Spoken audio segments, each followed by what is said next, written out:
Thoughts and action में आपका स्वागत है और हमारी आज की मूवी है साल 2019 की बफलो। ये कहानी है एक ऐसी एम्बिशियस लड़की की जिसका लाइफ में सिर्फ एक गोल है और वो होता है बेहद अमीर बनना, और इसे पूरा करने के लिए वो कुछ भी कर सकती है। तो चलिए चलते हैं सीधे अपने आज के वीडियो की तरफ। और अगर आपको इस तरह का कंटेंट पसंद है तो प्लीज मेरे इस चैनल को अभी सब्सक्राइब कर लें।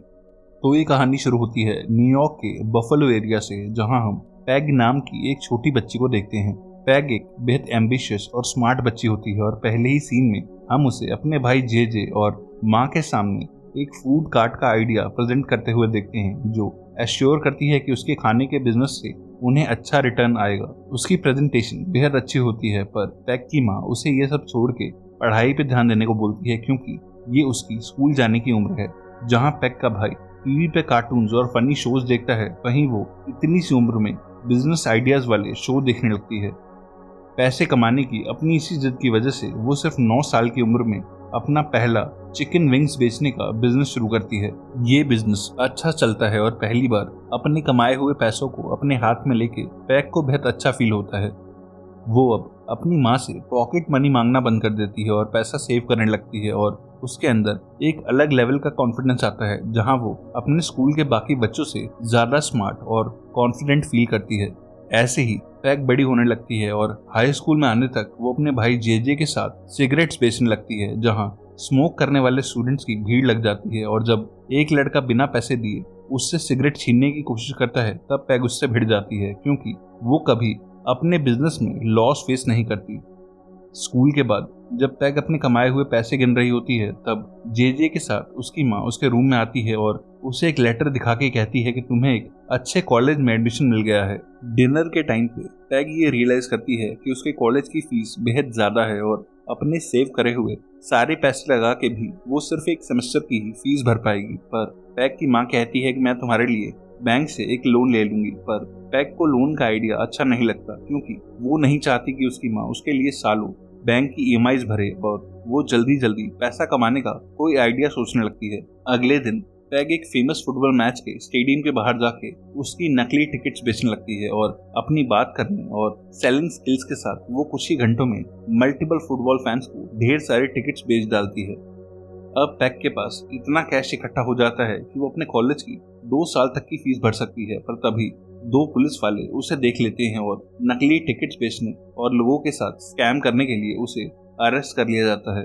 पैग पे कोर्ट केस चलता है और ग्रैहम नाम का एक सरकारी वकील जज से रिक्वेस्ट करता है कि पैग को धोखाधड़ी के लिए मैक्सिमम सजा दी जाए। पैग की माँ ने उसके लिए एक महंगा लॉयर हायर किया होता है, पर वो लॉयर ओवर कॉन्फिडेंट होके जज से पैग की सजा कम कराने के लिए बहस करने लगता है। पर उन दोनों की लड़ाई हो जाती है और पैग का लॉयर जज को मारने के लिए उस पर झपटता है, और जज गुस्से में पैग को 3 साल की सजा सुनाता है। जेल जाने की वजह से पैग का कॉलेज जाने का सपना खराब हो जाता है, पर वो जेल में भी यही सोचने लगती है कि अब यहाँ पैसा कैसे कमाया जाए। उसके साथ वाले सेल में बंद लेडी फ्रांसिस उसकी फ्रेंड बन जाती है और उसे बताती है कि वो जेल में भी सामान बेच के पैसा कमा सकती है, और पैग बाहर से सामान स्मगल करके जेल में बेचने लगती है। पैग कुछ पैसा कमाना शुरू ही करती है जब बैकर नाम की एक पुरानी कैदी उसे रोकती है, क्योंकि वो पहले से जेल में ये काम करती आई है और वो अपना कंपटीशन बनने के लिए पैग को मुंह पे पंच मारती है। एक दिन पैग जेल से अपनी माँ को कॉल करती है और उसे पता चलता है कि उसके कोर्ट केस और लॉयर की फीस में उनकी सारी सेविंग्स खत्म हो चुकी है और अब उन्हें लोन लेना पड़ेगा, जो सुन के वो बेहद फ्रस्ट्रेट हो जाती है। कुछ टाइम के बाद अपनी सजा पूरी करके पैग वापस अपने घर आती है, पर कॉलेज डिग्री ना होने और जेल का रिकॉर्ड होने की वजह से कोई उसे जॉब नहीं देता। पैग को घर बैठा देख जे उसे अपने बार में साफ सफाई की एक जॉब देता है, और एक दिन जे को एक लोन रिकवरी के एजेंट का कॉल आता है, जो उसे अपना लोन चुकाने के लिए बोलता है। दरअसल जे ने 1 साल पहले पैग के लिए $20,000 का लोन लिया था, और पैग अपने भाई से फोन लेके उस आदमी से बात करने लगती है। बात करते हुए पैग को पता चलता है कि फोन करने वाले आदमी का नाम सैल है, और सैल पैग से कहता है कि अगर तुम आज ही अपना लोन चुका दो तो तुम्हें अपने लोन के ऊपर $5,000 की छूट भी मिलेगी। और पैग समझ जाती है कि ये कॉल बैंक से नहीं आया, क्योंकि बैंक तो अपने लोन पे इंटरेस्ट भी चार्ज करता है और कभी कर्जा देने वाले से कम पैसे नहीं वसूलता। अब पैग सैल से उसी की इस जॉब के बारे में बातें करने लगती है, और उसे पता चलता है कि सैल को हर रिकवरी पे लोन के अमाउंट का 10% कमीशन मिलता है और ये जॉब उसे बेहद अच्छी लगती है क्योंकि पैग को कस्टमर से बात करना और उन्हें कन्विंस करना आता है और वो सैल से कहती है कि मैं तुम्हारा ऑफिस ज्वाइन करना चाहती हूँ। अगले ही दिन पैग सैल के बताए हुए उस एड्रेस पे आ जाती है और सैल उसे अपने बॉस विज से मिलाता है जो एक रिटायर्ड गैंगस्टर होता है और ये सारा कॉल सेंटर चलाता है। पैग उससे कहती है कि मेरे पास कोई कॉलेज डिग्री नहीं है और मैं कुछ ही टाइम पहले जेल से छूटी हूँ, इसलिए कोई मुझे जॉब पे हायर नहीं करता। पर विज कहता है कि इस जॉब के लिए कोई क्वालिफिकेशंस नहीं चाहिए और तुम्हें बस लोगों से पैसा निकलवाना आना चाहिए। वो पैग को अंदर लेके जाता है जहां कमीशन बेसिस पे काफी सारे लोग रोज काम करते हैं और वहीं एक बोर्ड भी लगा होता है जहां लिखा जाता है कि किस एजेंट ने इस महीने कितने पैसों की रिकवरी करी। और पैग विज से कहती है कि सिर्फ एक महीने में मेरा नाम इस बोर्ड पे सबसे ऊपर होगा और विज को लगता है कि पैग काफी ओवर कॉन्फिडेंट लड़की है। पैग विज से कहती है कि अगर एक महीने में मैंने सबसे ज्यादा रिकवरी करी तो तुम्हें मेरे भाई का लोन माफ करना होगा और विज इसके लिए मान जाता है और उसे हाथ मिलाता है। पैग को सभी की तरह लोन डिफॉल्टर्स की एक शीट दी जाती है और वो अपना पहला नंबर डायल करती है। एक लड़का फोन उठाता है जो एक कॉलेज स्टूडेंट होता है और उसने बैंक से $5000 का लोन लिया होता है। पर जैसे ही पैग उससे पैसे मांगती है वो पे करने से साफ मना कर देता है। पैग हार नहीं मानती और उस लड़के को डराते हुए कहती है कि मेरे पास तेरा एड्रेस और पेरेंट्स का फोन नंबर भी है और अगर तूने लोन के पैसे वापस नहीं किए तो मेरा अगला कॉल तेरी माँ को जाएगा और फिर वो तेरा लोन चुकाएंगी। जो सुन के वो लड़का डर जाता है और कहता है कि प्लीज मेरे पेरेंट्स से इस लोन के बारे में कुछ मत कहना और वो थोड़ी ही देर में अपने लिए $5000 वापस कर देता है, जिस 5000 का 10% यानी $500 अब पैग को एज कमीशन मिलेगा। पैग समझ जाती है कि कोई सीधे तरीके से पैसे वापस नहीं करेगा और इस काम के लिए उसे बस लोगों को थोड़ा सा डराना है और एक के बाद एक वो सबसे रिकवरी करने लगती है और उसे ये काम बेहद इजी लगने लगता है और धीरे धीरे पैग का नाम उस बोर्ड में ऊपर आने लगता है। एक महीने से पहले ही पैग का नाम बोर्ड की टॉप तक आ जाता है और वो विज के इस कॉल सेंटर की सबसे ज्यादा रिकवरी करने वाली एजेंट बन जाती है और अपने प्रॉमिस के अकॉर्डिंग विज उसके भाई जेजे का वो कर्जा भी माफ कर देता है। पैग जल्दी ही समझ जाती है कि रिकवरी का ये काम लीगल नहीं है क्योंकि बैंक इन लोन्स को पहले ही बैड डेट्स कह के अपने रिकॉर्ड से राइट ऑफ कर चुका है। पर विज जैसे लोगों के पास बैंक की वो फाइल्स हैं जिसमें डिफॉल्टर्स की लिस्ट है और इन्हीं फाइल से फोन नंबर्स निकाल के ये लोग रिकवरी का ही काम करते हैं। पर पैग अच्छा पैसा अर्न कर रही होती है और उसे इस काम में कुछ भी इलीगल नहीं लगता। पैग की स्किल्स देख के विज समझ जाता है कि वो उसकी अभी तक की बेस्ट रिकवरी एजेंट है जो किसी से भी पैसे निकलवा सकती है और वो उसे एक चैलेंज देता है। विज उसे 20 साल पुरानी एक लोन की फाइल देता है और कहता है कि अगर तुमने इस लोन की रिकवरी कर ली तो मैं तुम्हें लोन अमाउंट का 20% पे करूंगा। पैग ये चैलेंज एक्सेप्ट करती है और उसका फोन एक बूढ़ी लेडी उठाती है जिससे पैग को पता चलता है कि ये लोन उस लेडी के हस्बैंड ने लिया था जो अब मर चुका है और पैग को लगता है कि इस केस में वो फोन पे रिकवरी नहीं कर पाएगी, इसीलिए वो उस लेडी के घर चली जाती है। पैग उसके लिए कप केक्स लेके जाती है और थोड़ी देर बात करने के बाद वो उस लोन का जिक्र करती है। वो लेडी कहती है कि लोन तो सालों पहले मेरे हस्बैंड ने लिया था और तुम मुझे उसे रीपे करने को क्यों बोल रही हो, जिसपे पैग कहती है कि लोन कभी मरता नहीं है और आपके हस्बैंड से ये लोन अब आपके ऊपर चला गया है और आपके बाद ये लोन आपके बच्चों और फिर उनके बच्चों पे चला जाएगा, इसीलिए इसे पे करके शांति से अपनी लाइफ जियो। और वो लेडी थोड़ा सोचने के बाद लोन का सारा अमाउंट पे कर देती है। रात को अपने भाई जेजे के बारे में पैग विज को ये न्यूज देती है और अपने कमीशन के पैसे मांगती है। विज ये सुन के बेहद खुश होता है पर पैग को पता चलता है कि विज और उसके गैंग वाले पहले ही उस बूढ़ी औरत से सारे पैसे वसूल कर चुके हैं और उस लेडी को भूलने की बीमारी है जिसका फायदा उठा के ये बार बार उससे पैसे वसूलते रहते हैं। पैग को ये सब सुन के अच्छा नहीं लगता और विज उसे इस काम के लिए प्रॉमिस करी हुई 20% की कमीशन भी पे नहीं करता। विज पैग को अपने पास बुला के कहता है कि वो बेहद हॉट है और उसे उसके साथ रिलेशंस बनाने चाहिए, पर पैग उसे अपना मुंह बंद रखने को बोलती है और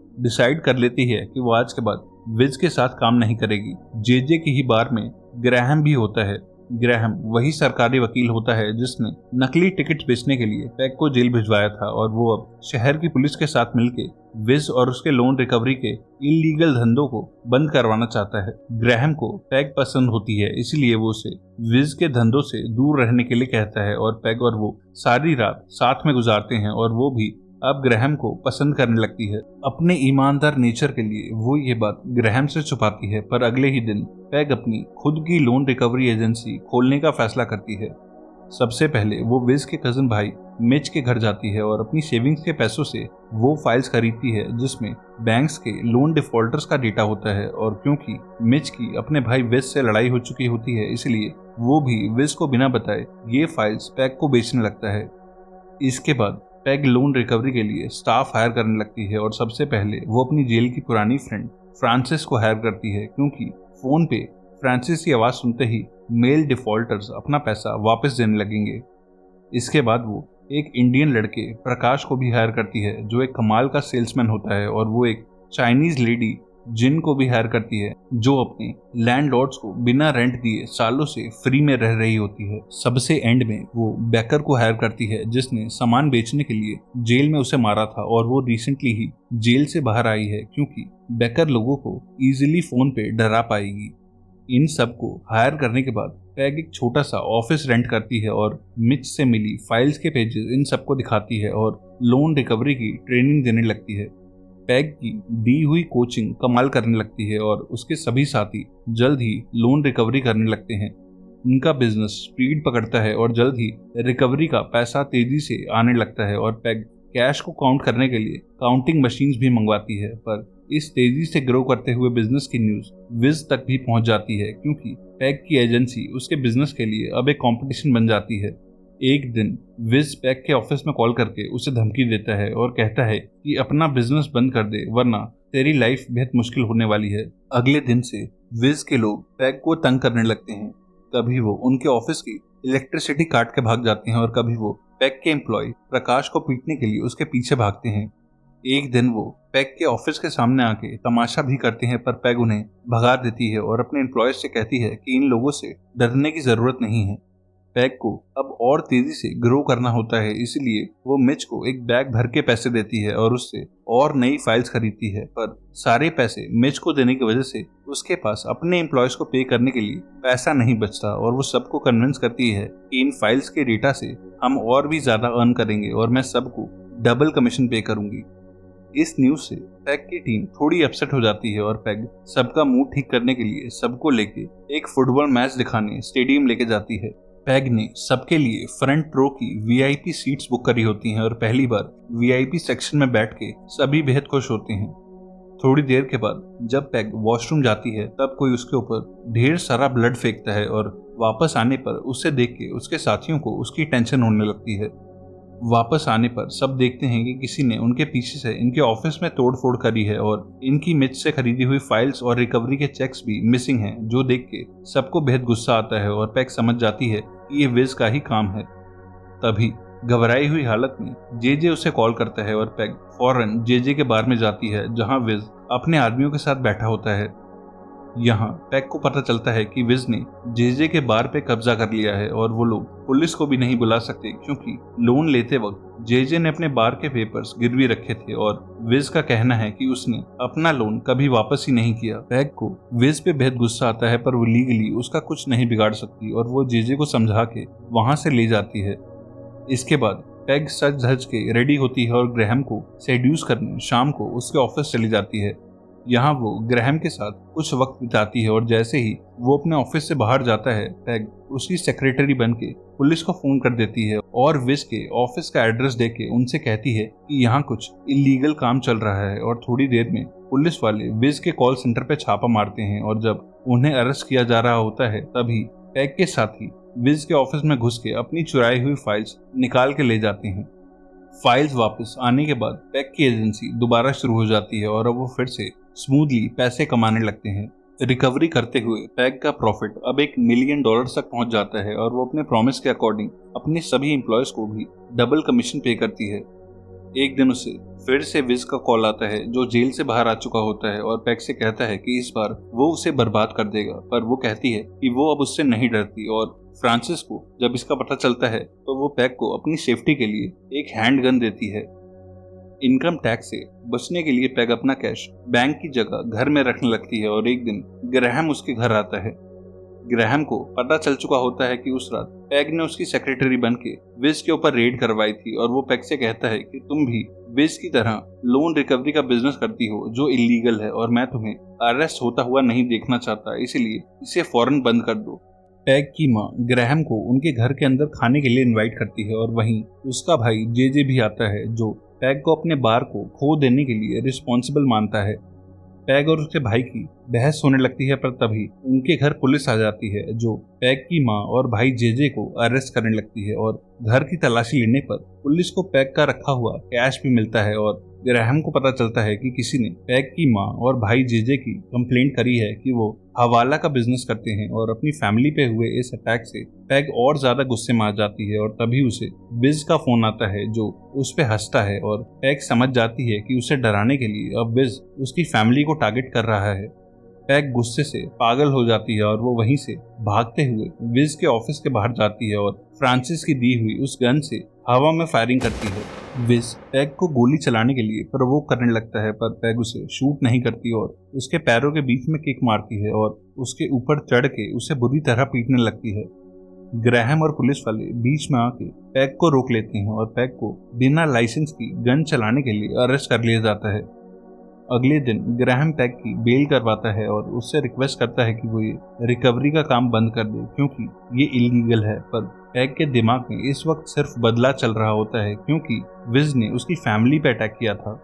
वो अपने साथियों के पास जाती है और सबके साथ मिलकर एक प्लान डिस्कस करती है, जिसके बाद उसके साथी न्यूयॉर्क की हर लोन रिकवरी एजेंट के ग्रुप्स को कांटेक्ट करते हैं और सबको एक जगह मीटिंग के लिए बुलाते हैं। ये लोग विज को भी अपने गैंग के साथ इसी मीटिंग के लिए बुलाते हैं और इस मीटिंग के बारे में सुन के वो भी शॉक होता है। अगले दिन सभी लोग जे के बार में जमा होते हैं और पैग वहाँ एक बेहतरीन स्पीच देती है। यहाँ वो सबसे कहती है कि हम सब अलग होने की वजह से स्मॉल स्केल पे काम कर रहे हैं, जिसकी वजह से हमें टैक्स की चोरी और इलीगल वसूली करनी पड़ती है, पर अगर हम सब एक हो जाएं तो हम सबकी फाइल्स और ऑफिसेज भी एक होंगे और हम डबल ट्रिपल पैसा कमा पाएंगे। सभी लोग पैग के इस आइडिया को अप्रिशिएट करते हैं और विज भी इसका पार्ट बनने के लिए रेडी हो जाता है क्योंकि पैग से लड़ाई बढ़ाने से बेटर उसके साथ हाथ मिलाना होगा।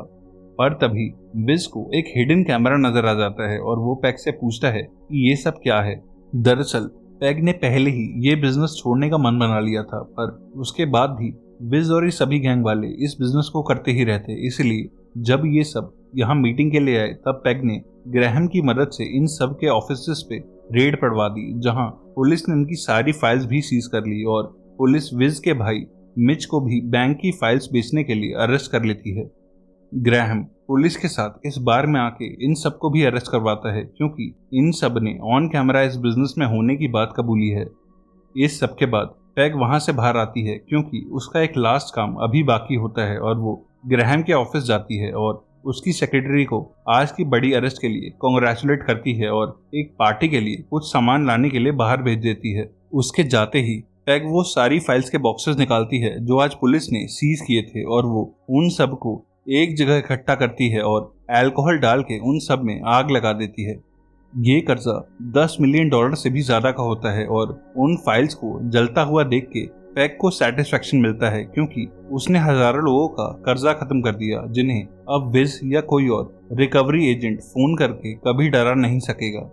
पर एक सरकारी ऑफिस में घुस के आगजनी करने के लिए पैग को अरेस्ट कर लिया जाता है। इस बार कोर्ट पैग को सिर्फ कुछ महीने की ही सजा सुनाता है क्योंकि पैग ने शहर के सारे लोन रिकवरी एजेंट्स को एक साथ जेल में डलवा दिया और कई सारे लॉयर्स और पुलिस वालों के भी लोन्स उसी की वजह से अब गायब हो चुके हैं। इस बार जेल में पैग कोई पंगा नहीं करती, बल्कि वो कैदियों को फाइनेंशियल नॉलेज की क्लासेस देती है और कुछ टाइम के बाद जेल से बाहर आ जाती है।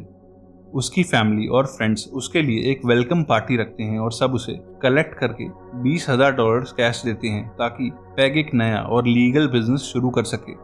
सबका अपने ऊपर इतना ट्रस्ट और पैसा देख के पैग नर्वस हो जाती है और वॉशरूम चली जाती है, जहां वो कुछ डिसाइड करती है और वापस आके सबसे कहती है कि हम अब मिडिल क्लास लोगों से लोन रिकवरी नहीं बल्कि अल्ट्रा रिच लोगों के पैसों से स्टॉक मार्केट में ट्रेडिंग करेंगे। और वो कहती है कि कल से हम अपनी एक हेज फंड मैनेजमेंट कंपनी खोलने वाले हैं और इसी के साथ पैग अपने तेज दिमाग से एक और पैसे कमाने की हसल में लग जाती है। एक और ऐसी ही पैसे से रिलेटेड मूवी के लिए लेफ्ट या राइट वाली वीडियो पे क्लिक करना। तब तक के लिए stay safe and keep watching thoughts in action.